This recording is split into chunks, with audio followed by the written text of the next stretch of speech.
Assalamualaikum warahmatullahi wabarakatuh. Bismillahirrahmanirrahim. Alhamdulillahirabbil alamin wassalatu wassalamu ala asrafil anbiya'i wal mursalin wa ala alihi washabihi ajmain. Di hari ini kita telah berkumpul di tempat ini untuk mengikuti kegiatan diseminasi membangun budaya positif di sekolah SD Negeri Kedebing oleh Zahria SPD selaku calon guru penggerak angkatan 11. Yang saya hormati Ibu Kepala Sekolah Rosdina SPD MPD dan Dewan Guru sekalian atau rekan-rekan yang ada di tempat ini, dan terutama Ibu Zahria SPD selaku calon guru penggerak angkatan 11. Pertama-tama kita mulai dengan berdoa di dalam hati, membacakan Al-Fatihah. Segera dimulai.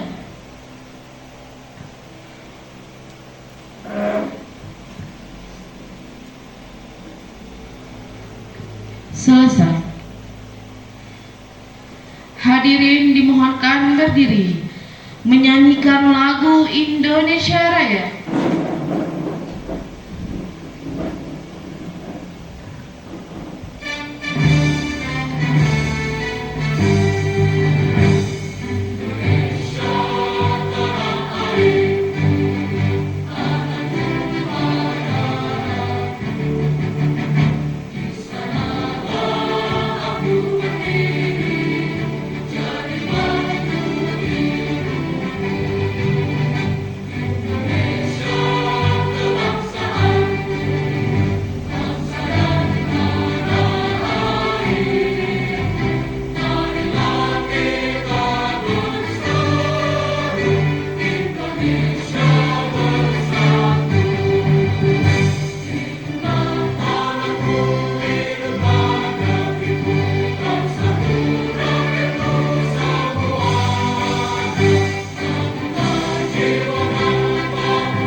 Hadirin dipersilakan duduk kembali.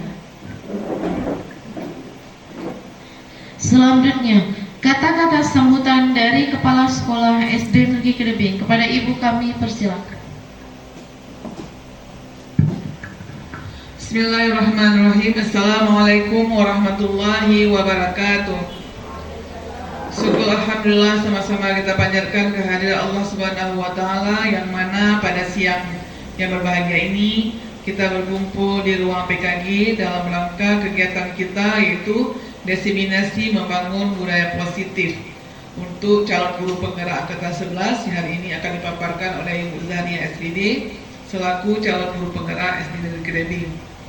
Salawat beriring salam tak lupa pula kita persembahkan ke pangkuan Nabi besar Muhammad SAW yang telah membawa kita semuanya dari alam kebodohan ke alam yang penuh dengan ilmu pengetahuan sebagaimana yang kita rasakan pada saat ini.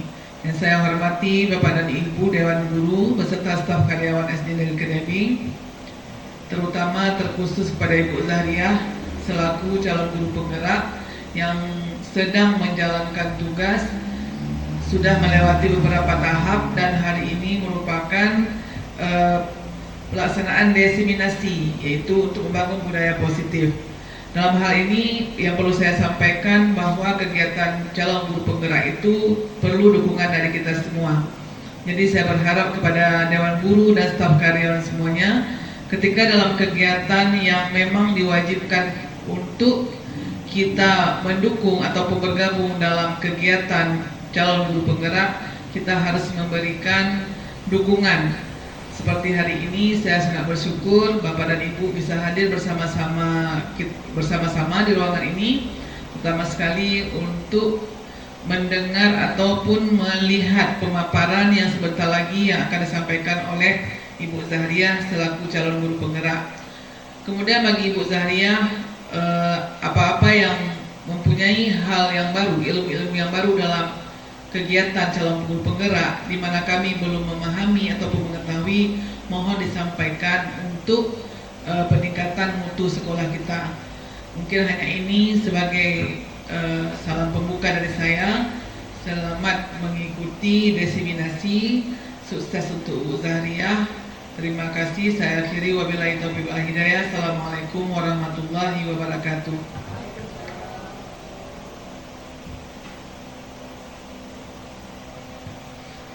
Baiklah, terima kasih pada Ibu kami ucapkan. Selanjutnya paparan materi oleh Ibu Zahriah selaku calon guru penggerak angkatan 11. Pada Ibu kami persilakan.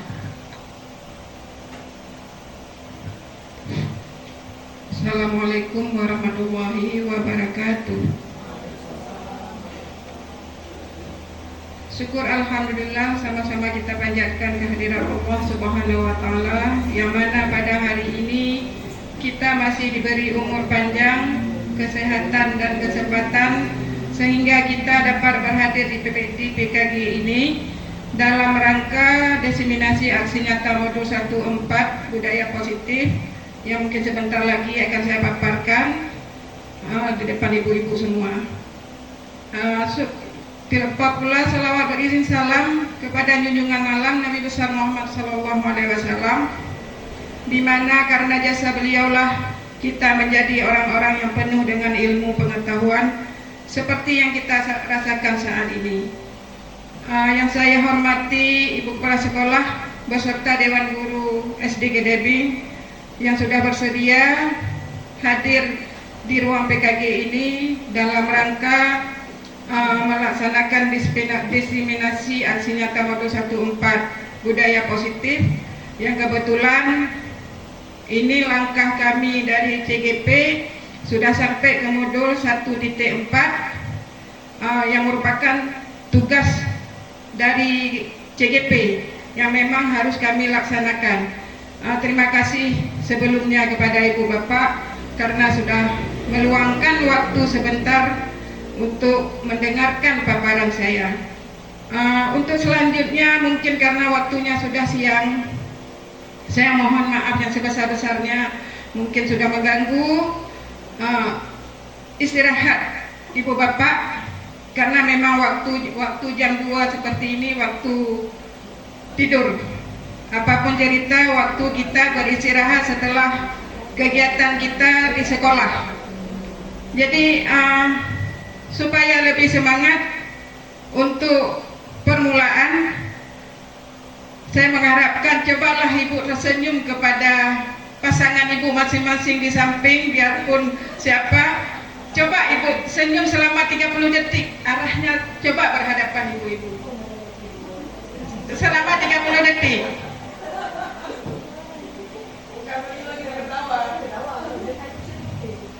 Ya, dari senyum ini yang pertama memang nampak bercanda, tapi lama-kelamaan waktu Ibu senyum sudah ikhlas senyumnya. Karena dari bercanda, senyum yang Ibu berikan karena sudah lama, akhirnya senyumnya senyum betul. Itulah yang diharapkan dari budaya positif ini juga.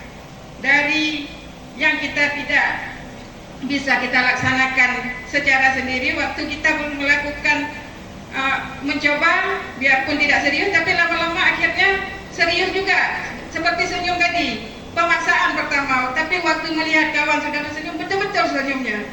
Nah baik Ibu, kita lanjut terus ke diseminasi aksi nyata modul 14, yaitu budaya positif. Tentunya dengan kata budaya positif, budaya dan positif. Positif itu lawannya negatif. Tentunya yang positif artinya apa Ibu-ibu itu? Kalau positif, iya, yang baik-baik yang kita lakukan. Begitu juga dengan yang kami paparkan hari ini adalah budaya positif. Nah, di budaya positif yang akan kami paparkan, nah, menyebarkan pemahaman dan pengalaman penerapan budaya positif. Tentunya dengan hal-hal yang baik yang akan kita lakukan kepada sekolah atau anak-anak didik kita. Nah, konsep utama modul budaya positif ada 7 konsep. Yang pertama ada perubahan paradigma belajar. Yang kedua ada disiplin positif. Yang ketiga ada kebutuhan dasar manusia. Yang keempat motivasi perilaku manusia. Yang kelima posisi kontrol restitusi. Yang keenam keyakinan kelas. Dan yang ketujuh segitiga restitusi. Nah, dari ketujuh ini itu yang akan kita lakukan nanti kepada anak-anak murid kita. Kita akan lihat dulu dengan perubahan paradigma belajar. Nih, perubahan paradigma belajar. Tentunya perubahan paradigma belajar, cara mengajar kita yang dulu dengan yang akan kita ajarkan di masa yang akan datang. Kira-kira dari pandangan ibu bapak, apa itu perubahan paradigma belajar?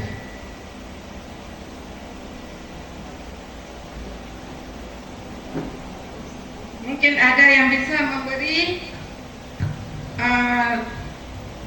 tanggapan apa itu paradigma belajar.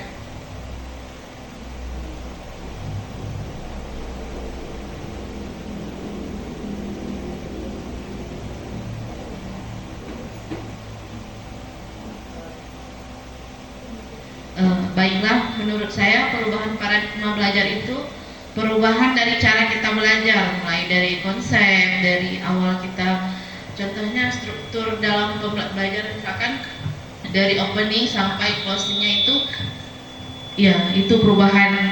Menurut saya paradigma belajar seperti itu, perubahan atau serangkaian ide-ide dalam belajar. Betul sekali, seperti kata Bu Septi, paradigma itu adalah perubahan. Tentunya perubahan yang kita inginkan adalah dari segi kita belum mengetahui, sudah mengetahui. Sebenarnya sebelum kita mengetahui, kita mengajar lebih terfokus kepada pembelajaran dengan paradigma yang lama. Murid harus menurut harus ikut peraturan yang bu guru buat. Sedangkan untuk paradigma dengan paradigma baru ini, Pembelajaran dengan paradigma baru dirancang berdasarkan prinsip pembelajaran berdiferensi, sehingga setiap siswa belajar sesuai dengan kebutuhan dan tahap perkembangannya untuk mewujudkan profil belajar Pancasila. Nah, di sini jelas diterangkan pembelajaran berdiferensi, artinya sesuai dengan kebutuhan murid. Artinya kalau murid bisa berhitung 1 sampai 10, jangan kita berikan 1 sampai 20. Berarti dia kemampuannya si A ini 1 sampai 10. Selanjutnya si B. Kalau si B itu sudah pandai berhitung sampai 10, berarti dia harus kita lanjutkan ke 20. Itu sesuai dengan kebutuhan murid. Begitu juga dengan pelajaran yang lain, dengan pelajaran membaca. Membaca begitu juga. Dia bisa membaca ataupun dia masih bisa menghafal huruf, belum bisa membaca ataupun membaca suku kata. Berarti kita harus fokus kepada murid ini di tingkat huruf dulu. Yang sudah bisa membaca suku kata, berarti kita lanjutkan lagi ke kalimat. Itu namanya pembelajaran berdiferensi yang berpihak kepada murid atau sesuai kebutuhan murid. Itu sesuai dengan pembelajaran dengan paradigma baru, artinya perubahan yang tadi, perubahan paradigma yang lama ke yang baru. Kalau kita sebelum tahu paradigma ini, dulu kita memfokuskan anak-anak sesuai kurikulum, sesuai silabus. Anak-anak harus bisa, yang nggak bisa terserah, harus belajar di rumah. Sekarang tidak lagi, karena sekarang sekolahnya sudah fase A, fase B, dan fase C. Makanya fase A itu dengan fase B, fase C beda. Fase A di kelas 1 dan 2, fase B di kelas 3 dan 4, fase C di kelas 5 dan 6. Nah, kita lanjutkan ke disiplin positif. Nah, inilah yang disiplin positif. Ada bayangan dari Bapak Ibu apa itu disiplin positif? Yang positif sudah tahu kita, yang baik disiplinnya. Memberikan kedisiplinan pada hal yang positif. Contohnya, jika ada seorang anak tidak mengerjakan PR, maka kita memberikan hukuman, misalnya apa, menghafal kali-kali atau membaca surah-surah, seperti itu contohnya. Terima kasih. Betul sekali Bu Nanda.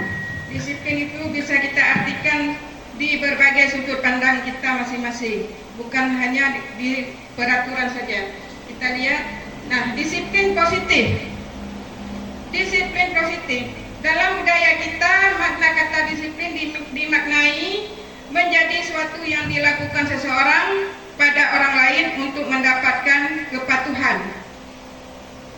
Kita cenderung menghubungkan kata disiplin dengan ketidaknyamanan. Sebagai pendidik, tujuan kita adalah menciptakan anak-anak yang memiliki disiplin diri, sehingga mereka bisa berlaku dengan mengacu pada nilai-nilai kebajikan universal dan memiliki motivasi intrinsik, bukan ekstrinsik.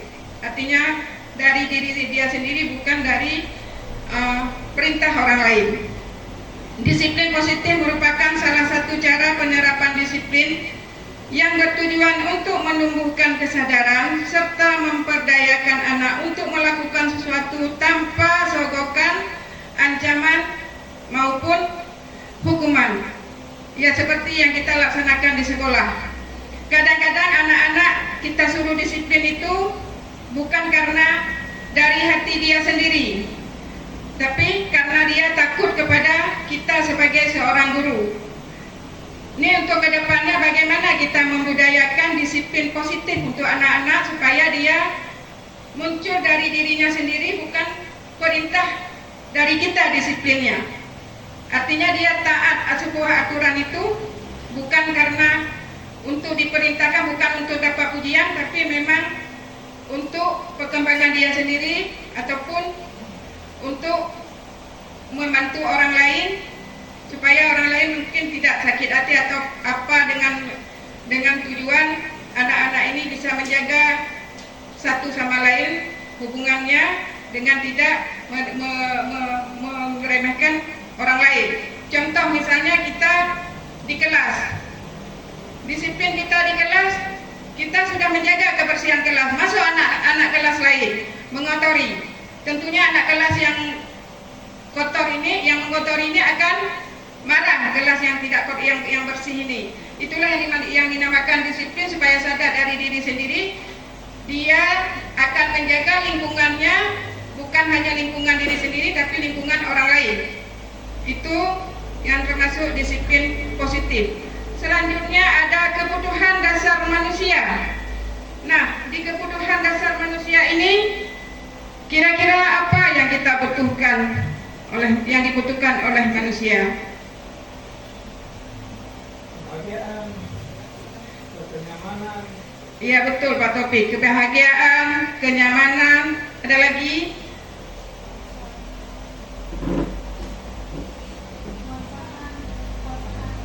Ya betul Bu Pit, pemaksaan dan kekuasaan itu memang kebutuhan dasar manusia, kebutuhan kita.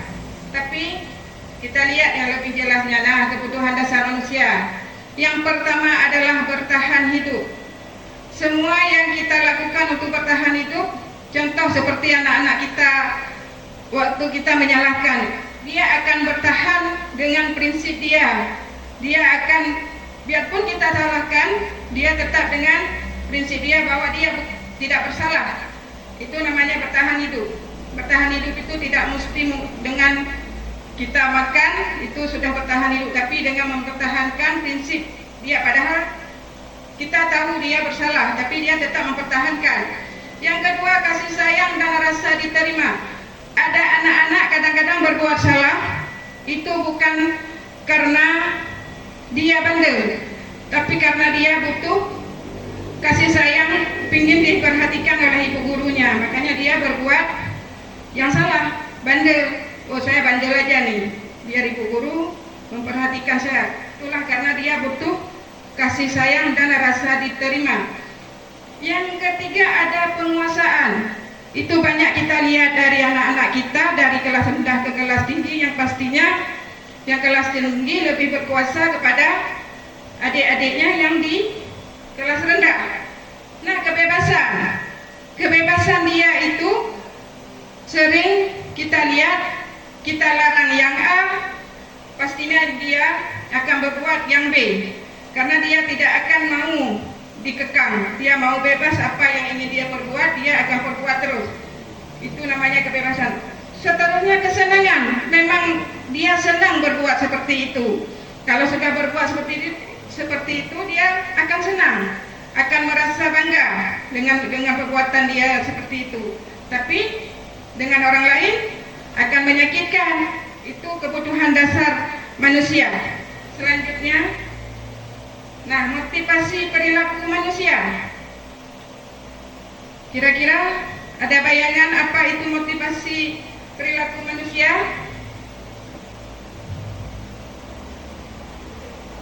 Perilaku manusia, kegiatan manusia, motivasi itu memberikan dampak positif, yang sudah tentu dampak positif kepada perilaku manusia. Betul, Pak Topik. Perilaku manusia. Setiap perilaku yang kita lakukan tentunya akan berdampak kepada orang lain, baik itu positif ataupun dari segi negatifnya. Nah, bisa kita lihat di sini motivasi perilaku manusia. Motivasi merupakan dorongan yang timbul pada diri seseorang secara sadar atau tidak sadar untuk melakukan sesuatu tindakan dengan tujuan tertentu. Misal, menghindari ketidaknyamanan dan hukuman. Nah, di sini kita lihat contohnya, murid melakukan disiplin diri karena ia takut dihukum. Ini merupakan motivasi ekstrinsik. Berarti anak-anak tersebut bukan kesadaran dari dirinya sendiri, tapi karena ingin menghindari hukuman. Nah, ada satu contoh lagi nih, mendapat imbalan atau penghargaan dari orang lain. Nah, si murid ini melakukan disiplin diri karena ia ingin mendapat imbalan. Ini merupakan motivasi ekstrinsik juga, bukan dari diri sendiri, tapi karena ingin mendapat penghargaan. Sebenarnya dia tidak ingin melakukan seperti itu, karena dia cuma melihat di penghargaannya, di hadiahnya. Nah, sedangkan menghargai nilai kebajikan diri sendiri, ini baru yang kita inginkan dari anak-anak kita. Murid melakukan disiplin diri karena sadar akan nilai kebajikan dirinya. Ini merupakan motivasi intrinsik, artinya timbul dari si anak itu sendiri, tidak perlu kita perintahkan. Contoh seperti anak-anak kita sekarang, untuk mengutip sampah saja kita suruh kutip, dia akan menjawab, itu bukan sampah saya, Bu, bukan punya saya. Artinya harus kita iming-imingkan dulu, harus kita sanjung dulu. Oh, ini kalau kamu kutip sampah berarti kamu sudah berbuat baik, kamu akan mendapat pahala. Baru dia akan mengambil sampah tersebut untuk membuangnya. Tapi kalau dari kesadaran dia sendiri, oh ini nampak kotor, harus kita kutip, belum ada, harus kita iming-imingkan, harus kita kasih penghargaan. Berarti si anak-anak kita ini masih perlu bimbingan untuk timbul intrinsiknya dari diri dia sendiri. Baik, kita lanjut Bapak Ibu. Nah, di sini ada konsep disiplin dengan identitas gagal. Disiplin ini ada yang gagal, ada yang berhasil. Nah, contoh kita lihat di segi hukuman. Ini yang gagalnya kita laksanakan disiplinnya. Menyakitkan, tidak nyaman, murid takut, memaksa, murid menyembunyikan kesalahan, murid menjadi rendah diri. Nah, di penghargaannya tidak efektif, merusak hubungan dan mematikan kreativitas, menghukum dengan sistem ranking, merampas hak menghargai dirinya. Ini di sekolah kita seperti yang Bapak Ibu bilang, seperti yang Ibu Kepala bilang kemarin, untuk membuat ranking sebenarnya kita memang tidak boleh lagi, karena itu merupakan suatu disiplin dengan identitas gagal. Karena kenapa? Anak-anak yang kita hargai dengan memberi ranking, dia menjadi biasanya anak-anak akan lebih bangga, lebih percaya diri, akhirnya merendahkan si kawannya yang tidak mendapat ranking. Makanya di sini termasuk konsep disiplin dengan identitas gagal. Kita lanjut. Nah, ini ada konsep disiplin dengan identitas sukses. Konsekuensinya, artinya konsekuensi kesepakatan. Nah, dengan pengaturan jangka pendek, perlu monitoring berkelanjutan, artinya berlanjut terus. Stimulus atau respon, murid menghormati peraturan, kehilangan waktu untuk merenungi kesalahan. Restitusi, murid bertanggung jawab untuk perilakunya, artinya murid tersebut dia akan, kalau kita tanyakan siapa nih yang pecahkan pot ini, dia langsung akan menjawab, saya Bu, karena tadi saya loncat akhirnya kena pot. Dia akan bertanggung jawab dengan perilaku yang dia buat. Yang kedua, fokus pada pemecahan masalah jangka panjang. Artinya ada anak-anak mungkin nanti yang berkelanjutan berbuat salahnya, tapi dia memang mungkin akan bertanggung jawab juga. Dia akan mengakui segala kesalahannya. Murid menghormati dirinya dan orang lain. Teori kontrol dirinya, memegang kontrol diri, dia bisa mengendalikan amarahnya. Dan murid bersemangat memperbaiki kesalahan. Kalau kita tanyakan kepada murid tersebut, dia pasti akan mau berubah dan memperbaiki kesalahan tersebut dan tidak akan mengulanginya lagi. Tapi yang kita lihat sekarang, kalau anak-anak kita masih kurang dalam mengontrol diri, sedikit saja diejek oleh kawan, langsung bisa terjadi perkelahian. Nah, kita lanjutkan lagi. Di sini ada konsep disiplin pendidikan restitusi, yaitu sebuah cara menanamkan disiplin positif pada murid. Baik, di sini kita akan lihat dulu pengertian restitusi. Jangan kita asik bilang restitusi tapi tidak tahu apa itu restitusi.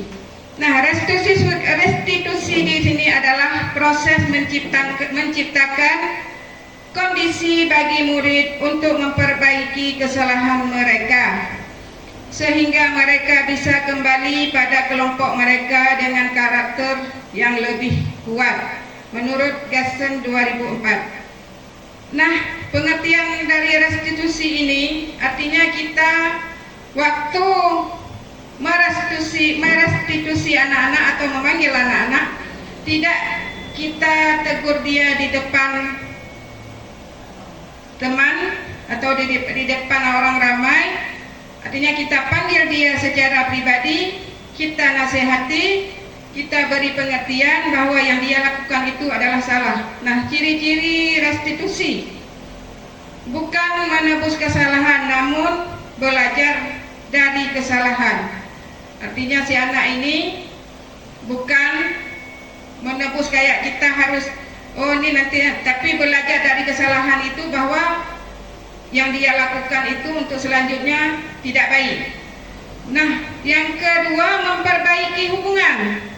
Tentunya memperbaiki hubungan bukan dengan teman saja, dengan orang lain ataupun dengan guru. Ketiga, tawaran bukan paksaan. Artinya yang dia lakukan itu bukan paksaan dari ibu gurunya. Bagaimana cara merestitusi si anak tersebut supaya si anak tersebut tidak merasa dipaksakan melakukan seperti itu, tapi merasa dia timbul dari diri dia sendiri. Menuntun untuk melihat ke dalam diri, artinya dia mengontrol dirinya, melihat dirinya, apa yang dia lakukan selama ini sudah betul, apa yang dia perbuat apakah sudah baik, apakah tidak merugikan orang lain. Nah, mencari kebutuhan dasar yang mendasari tindakan. Nah, kebutuhan, kenapa dia melakukan seperti itu? Pasti ada sebabnya. Kemudian menguatkan dan fokus pada solusi. Nah, ini tugas kita sebagai guru, menguatkan dan fokus pada solusi yang kita berikan kepada si anak tersebut. Kita kuatkan dia, kita bilang kepada dia bagaimana seharusnya kita berperilaku. Jadi ini konsep disiplin pendidikan restitusi. Sampai di sini kadang-kadang ada yang ingin bertanya dulu sebelum kita lanjutkan lagi. Kadang ada yang belum dipahami ataupun ada tanggapan yang mungkin ibu bapak kurang paham. Baik, kalau tidak ada kita lanjutkan lagi. Nah, selanjutnya adalah perbedaan. Nah, di sini ada contoh kasus siswa sering tidak mengerjakan PR. Di segi hukuman kita lihat, guru menghukum siswa tersebut membersihkan kamar mandi. Guru marah dan murid menjadi takut. Itu dari segi hukuman. Itu yang kita lakukan sehari-hari, misalnya ada yang kita lakukan seperti itu sudah menghukum murid. Artinya si murid itu akan merasa yang pertama malu, yang kedua mungkin marah di hati dia, yang ketiga mungkin akan membenci temannya atau membenci kepada gurunya karena memberitahukan tidak membuat PR. Dan yang konsekuensi, yang di segi konsekuensi, guru memberikan konsekuensi untuk mengerjakan PR-nya saat istirahat. Ini di hukuman, konsekuensi di restitusi. Di konsekuensi ini tentunya sudah sepakat kita dengan anak-anak. Namanya juga kesepakatan kelas. Kalau memang sudah konsekuensi, guru memberikan konsekuensi untuk mengerjakan PR-nya saat istirahat, itu memang sudah kesepakatan. Itu memang harus kita laksanakan dengan anak tersebut yang tidak membuat PR. Tapi kalau dari segi hukuman tadi, si anak ini tidak tahu dia kalau sampai ke sekolah tidak buat PR, dia akan mendapat hukuman membersihkan kamar mandi yang disuruh oleh ibu gurunya, dan membuat dia akan marah tentunya dengan kita sebagai guru. Yang boleh kita lakukan di sini adalah dengan konsekuensi. Artinya sebelum melakukan sesuatu kepada murid, kita memang sebelum memulai pelajaran ataupun baru masuk ke kelas, naik kelas baru ataupun anak baru masuk, kita buat konsekuensinya dulu dengan murid-murid. Artinya kalau dia nanti berbuat kesalahan, dia akan bertanggung jawab dan tidak akan marah dengan apa yang sudah disepakati. Dia harus lakukan dengan kesepakatan yang sudah dibuat. Nah, restitusinya tentunya bukan hanya menghukum dengan konsekuensinya saja, bukan menghukum atau konsekuensinya dilaksanakan juga, tapi kita harus menanyakan dulu juga kepada anak-anak. Nah, di sini di restitusi, guru menanyakan keyakinan kelas atau membantu siswa menyelesaikan masalah. Guru terbuka dan siswa menghormati dirinya dan orang lain. Artinya segala sesuatu yang kita lakukan, kita restitusi dulu. Kita tanya dulu sama anak, kenapa dia tidak buat PR? Kenapa dia bisa PR-nya tidak siap? Karena ada alasan tertentu yang mungkin bisa kita terima yang diberikan oleh si anak tersebut. Kadang orang tuanya sakit, ataupun dia berada di rumah sakit semalaman menjaga orang tua, akhirnya sampai ke sekolah kita suruh lagi buat PR, yang dia semalaman sudah tidak tidur, sampai ke sekolah ditambah lagi dengan beban membuat PR lagi. Nah, itulah yang bedanya hukuman dan konsekuensi. Dan restitusi itu apa yang harus kita perbuat atau kita lakukan untuk anak-anak. Nah, di sini ada posisi kontrol restitusi.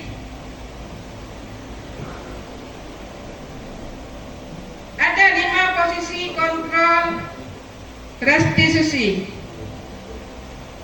Yang pertama penghukum, dan yang kedua pembuat rasa bersalah, dan yang ketiga teman, dan yang keempat pemantau, dan yang kelima manajer.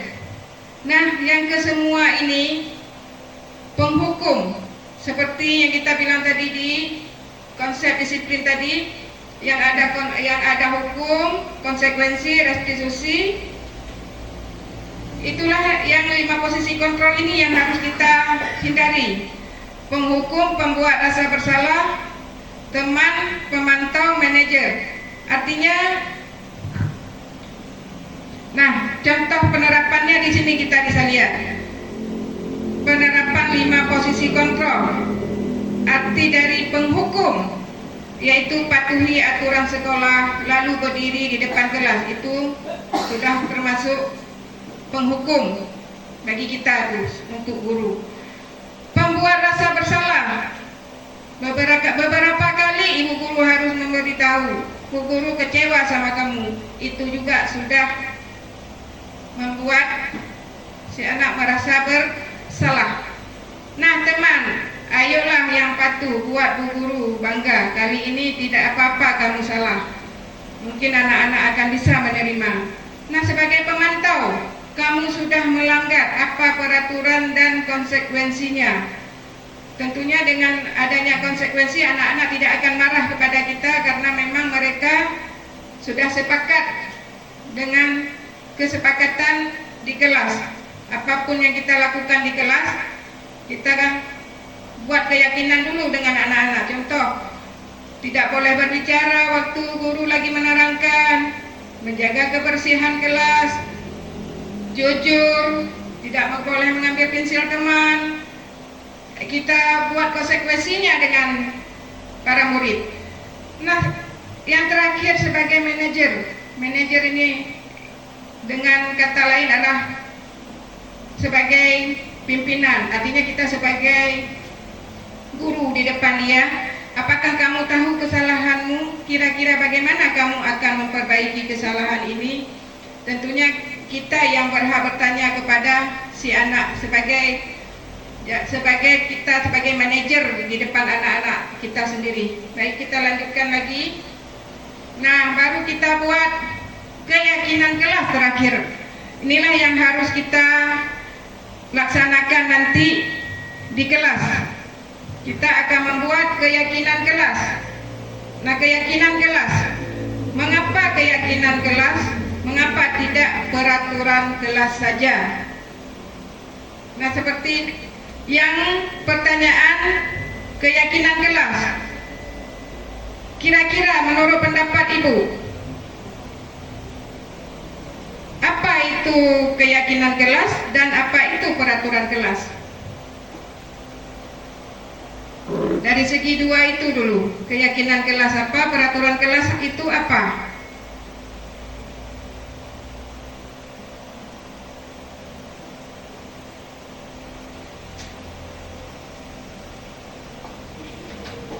Nampaknya ibu bapak memang waktu siang ibu ya, sudah pada ngantuk. Sudah pada ngatur semua.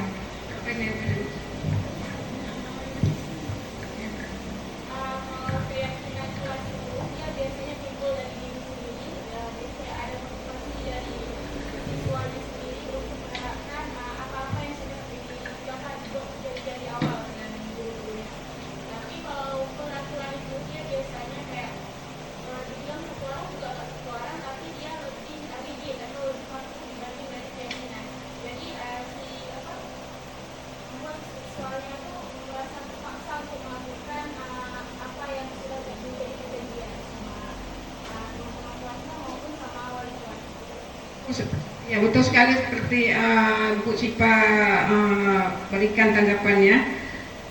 Memang betul, keyakinan itu memang timbul dari pribadi anak itu sendiri, sedangkan peraturan itu memang peraturan yang sudah diterapkan dan harus kita patuhi. Yang seperti ini, yang di bawah ini, mengapa kita memiliki peraturan tentang penggunaan helm pada saat mengendarai kendaraan roda 2? Tentu setiap disuruh mengendarai kendaraan harus pakai helm, pastinya ada sebab akibat. Tentunya kalau sudah pakai helm, ada kecelakaan, helm itu akan melindungi kepala kita untuk menghindari kecelakaan. Artinya helm itu akan melindungi tubuh kita, fisik kita, supaya tidak terluka setidaknya. Ada yang melindungi di kepala. Nah, yang kedua, mengapa kita memiliki peraturan tentang penggunaan masker dan mencuci tangan setiap saat? Nah, kemarin itu waktu COVID kita sesaat sudah mentaati peraturan tentang penggunaan masker dan mencuci tangan setiap saat. Itu dikarenakan kenapa? Untuk menghindari tentunya penyakit yang akan timbul.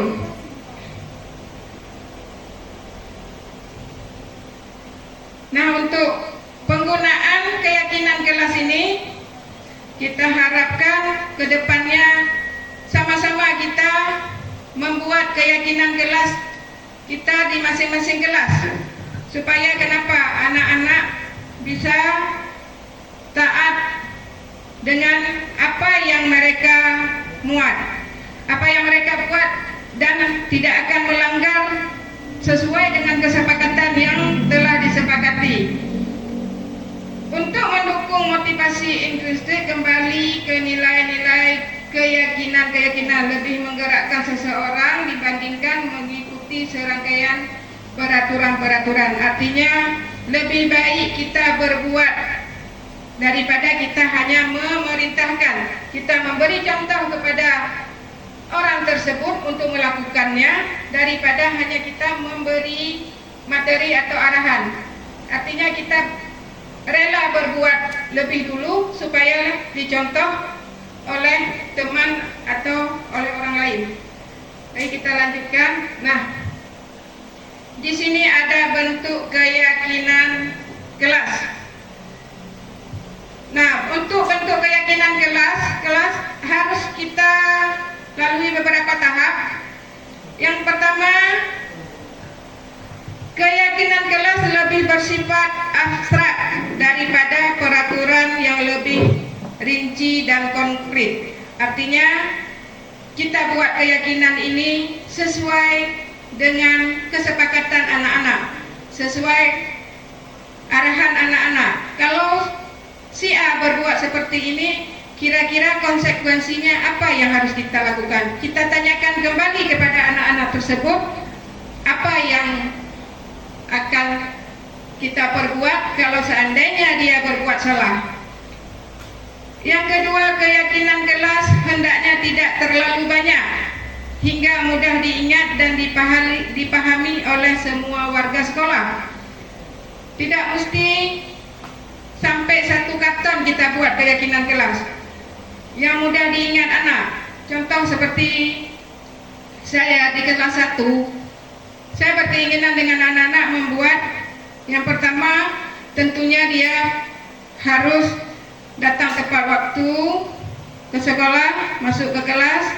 Yang kedua, jujur. Yang ketiga, tidak mengambil barang orang lain. Yang keempat, menjaga kebersihan. Yang kelima, tidak berkata kasar. Cuman itu yang saya buat. Artinya di sini nanti saya akan tekankan lebih ke kejujuran. Karena kalau jujur, apapun yang kita tanya, apapun yang dipermasalahkan oleh anak-anak lain, waktu kita tanya berbuat jujur, pasti dia akan mengaku. Selanjutnya, ketiga, semua warga kelas hendaknya berkontribusi dalam pembuatan keyakinan kelas lewat kegiatan curah pendapat. Artinya kita semua di sini, semua warga di sekolah harus sepakat bekerja sama untuk membuat keyakinan kelas supaya anak-anak kita itu patuh terhadap keyakinan yang mereka buat sendiri. Yang kelima, keyakinan kelas sesuatu yang dapat diterapkan di lingkungan tersebut. Artinya bisa kita terapkan di lingkungan sekolah kita sendiri. Artinya anak-anak kalau sudah berbuat, dia akan mematuhi. Yang terakhir, bersedia meninjau kelas dari waktu ke waktu. Nah, baru kita dalam membuat keyakinan kelas ataupun peraturan, tentunya harus kita lihat dulu apa saja yang harus kita lakukan. Kalau seandainya anak-anak itu berbuat salah, apa yang harus kita lakukan terhadap anak-anak yang sudah melanggar keyakinan kelas? Tentunya ialah dengan berpedoman kepada segitiga restitusi. Artinya, nah di sini ada segitiga restitusi yang harus kita lakukan untuk anak-anak yang melanggar keyakinan kelas. Yang pertama, ada validasi kebutuhan. Yang kedua, menstabilkan identitas. Yang pertama, menstabilkan identitas. Yang kedua, validasi kebutuhan. Yang ketiga, menanyakan keyakinan. Baik, kita lihat dalam validasi menstabilkan validasi kebutuhan. Kamu tentu punya alasan mengapa melakukan itu. Adakah cara yang lebih efektif untuk mendapatkan apa yang kamu butuhkan? Itu masuk ke validasi kebutuhan. Sedangkan menstabilkan identitas, setiap orang pasti pernah melakukan kesalahan. Kamu bukan satu-satunya yang pernah melakukan ini. Itu nanti akan kita tanyakan waktu kita merestitusi anak-anak yang melanggar keyakinan. Dan yang ketiga, nilai-nilai apa yang telah kita sepakati. Kita tanyakan kembali, kamu melanggar keyakinan yang keberapa? Kamu ingin menjadi orang yang seperti apa? Itu kita tanyakan lagi. Seperti ini.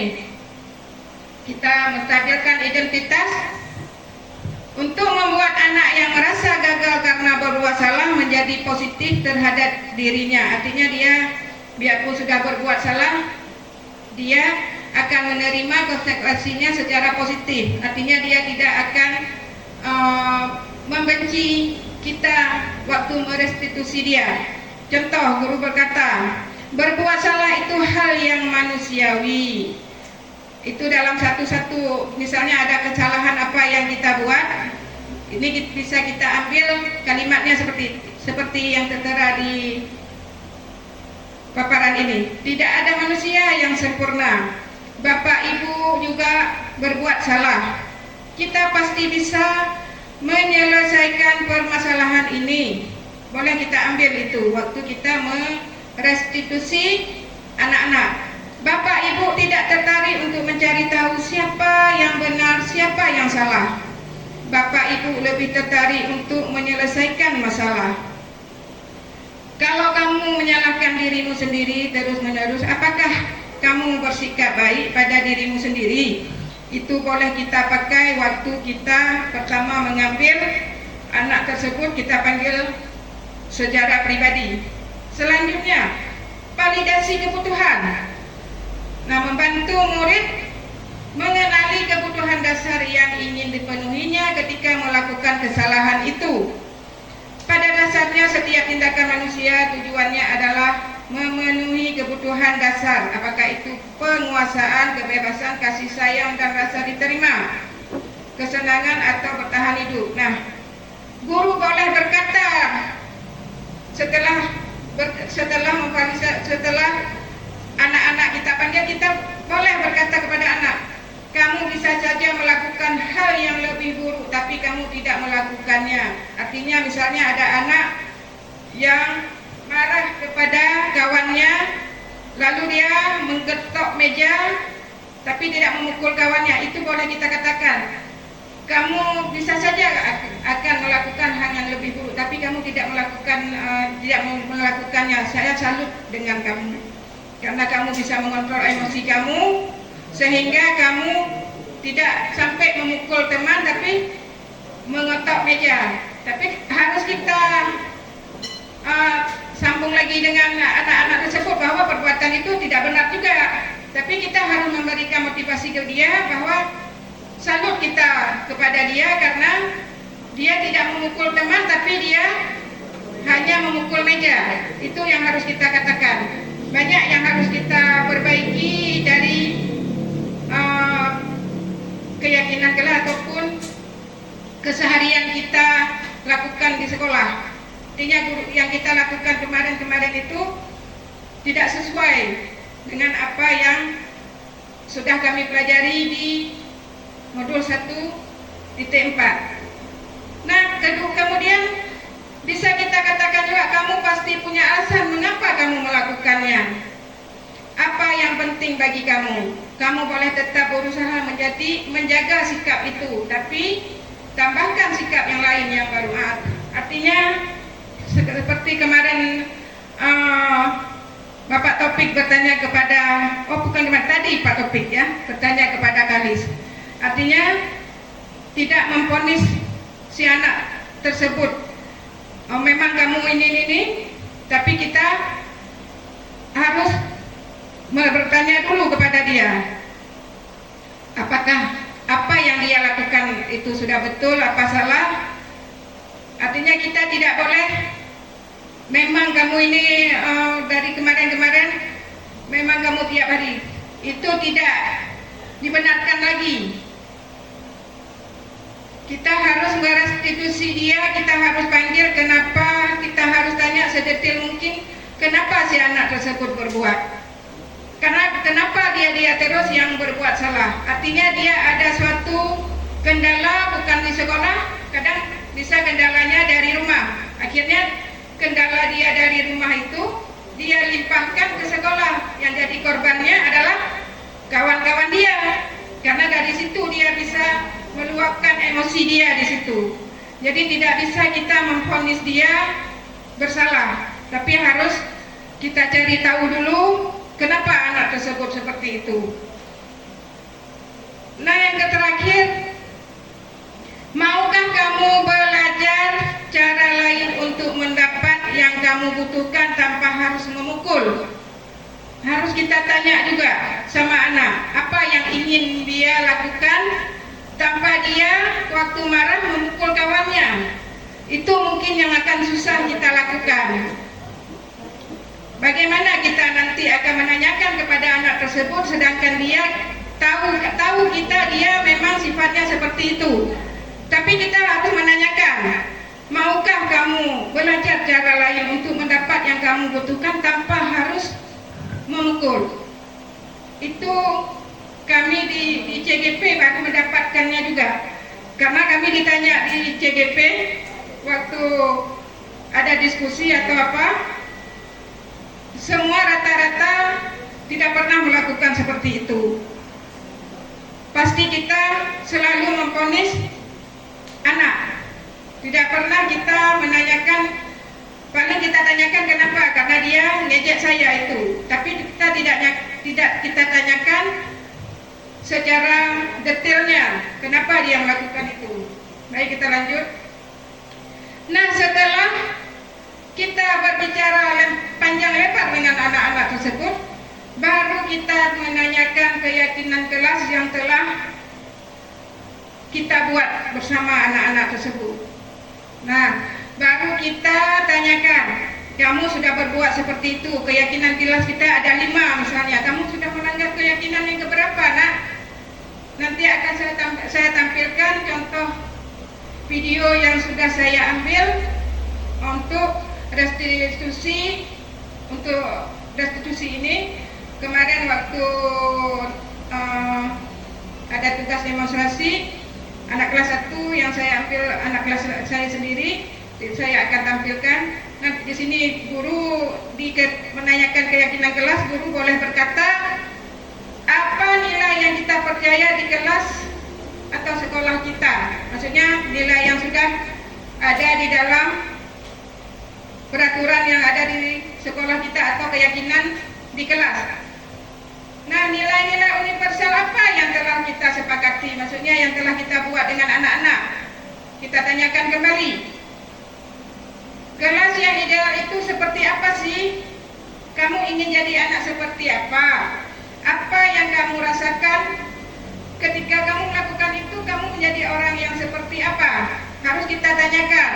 Misalnya seperti kejadian Kalis kemarin, harus kita tanyakan pada Kalis, ketika kamu lakukan itu, kamu menjadi orang yang seperti apa? Gimana perasaan kamu setelah melakukan? Puas, senang, atau merasa bersalah, atau apa? Harus kita tanyakan kepada anak tersebut. Apa yang dia lakukan itu harus kita konsultasikan, harus kita cari tahu. Baik, kita lanjut dengan menonton video dari saya sedikit. Ada demonstrasi kemarin waktu saya ambil demonstrasi tentang budaya positif.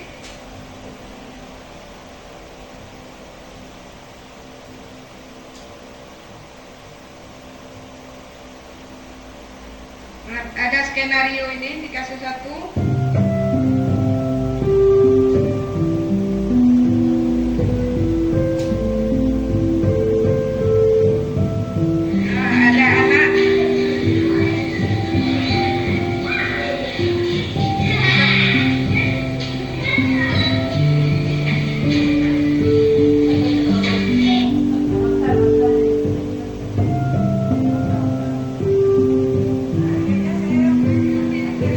Saya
Ini tanggapan peserta didik.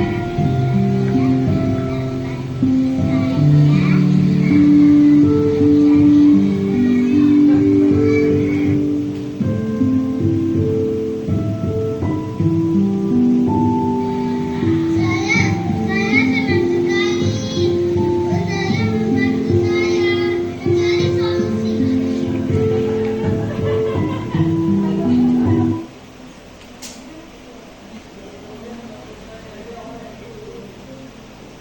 Itulah salah satu contoh yang sudah saya coba lakukan, artinya merestitusi anak-anak di kelas 1. Saya kasih pemahaman kepada anak-anak waktu saya mengambil videonya bahwa ini untuk sinetron, karena jangan salah pemahaman pula anak-anak. Nanti waktu menerima dari kita suruh dia berbuat salah, akhirnya dia malu nanti, ataupun dia mengatakan kepada orang tuanya, saya diajarin seperti ini. Makanya harus ada kasusnya, harus ada restitusinya.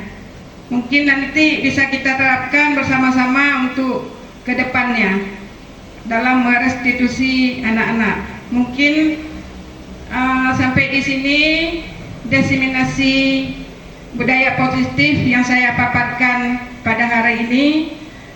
Lebih dan kurang saya mohon maaf, mungkin ada salah kata atau paparan saya yang mungkin kurang ibu pahami. Saya mohon maaf sekali lagi, dan tidak lupa juga saya berterima kasih kepada teman-teman yang sudah sangat membantu dalam hadir ke PKG ini, biarpun sudah jam 2, biarpun mengantuk masih menemani saya dari jam 2 sampai ke jam 3. Terima kasih, saya akhiri. Assalamualaikum warahmatullahi wabarakatuh. Baiklah, terima kasih kepada Ibu Zahria telah memberikan paparannya tentang diseminasi membangun budaya positif di sekolah SD Negeri Greni. Semoga apa yang Ibu berikan kepada kami menjadi bermanfaat bagi kami dan bisa kami terapkan di sekolah kami. Dan terima kasih juga kepada ibu-ibu, bapak-ibu sekalian sudah antusias dalam ikut kegiatan ini. Apabila ada kekurangan, saya selaku moderator mohon maaf. Wabillahi taufiq wal hidayah. Wassalamualaikum warahmatullahi wabarakatuh.